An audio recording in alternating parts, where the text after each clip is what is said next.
রাত যখন হয়ে যাবে আল্লাহ তাআলা বলেন, বান্দারে রাতের আধারে তুই যদি আমার কাছে সেজদা দিয়ে আমার কাছে কাঁদতে পারিস, তুই কি জানিস 7 সমুদ্রের পানি দিয়ে জাহান্নাম নিভবে না, কিন্তু তোর এক ফোঁটা চোখের পানি দিয়ে আমি আল্লাহ রাব্বুল আলামিন 7টা জাহান্নাম নিভাইয়া দেব। জোরে বলে সুবহানাল্লাহ। আমরা যখন আল্লাহর কাছে চাবো, লজ্জা নিয়ে চাবো না বেহায়ের মতো চাবো? হ্যাঁ, বেহায়ের মতো। হ্যাঁ, সুন্দর কথা বলেছেন। কোন হায়া নিয়ে চাওয়া যাবে না, আল্লাহ তুমি আমারে দাও তাড়াতাড়ি, আমারে না দিয়া তুমি কোথায় যাবা আল্লাহ, আমি কোথায় যাব, আমার তো যাওয়ার জায়গা নাই, তুমি আল্লাহ আমাকে দিয়ে দাও। আমি তোমার বান্দা, মানলেও বান্দা না মানলেও বান্দা। তবে আল্লাহ তুমি আমাকে মাফ করলে তোমার কারো কাছে কৈফিয়ত দেওয়া লাগবে না, জোর করে আমরা আদায় করব কার কাছ থেকে? আসতে বলবেন না, কার কাছ থেকে?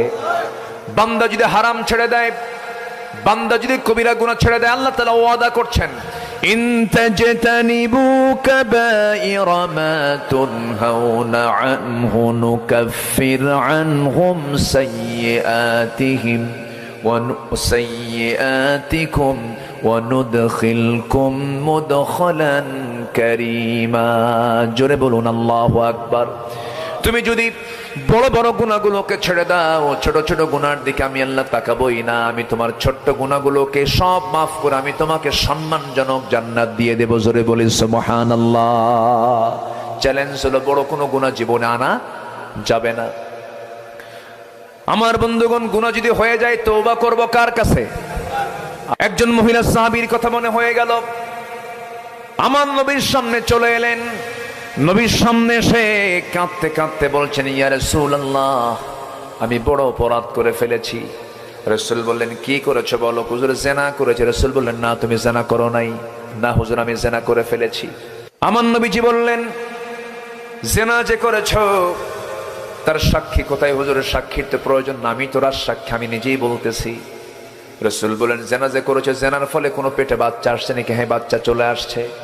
বাচ্চা যদি এসেই থাকে কোনো কথা নাই, সন্তান ডেলিভারি না হওয়া পর্যন্ত তোমার উপরে কোনো আইন কার্যকর করা যাবে না, তুমি চলে যাও।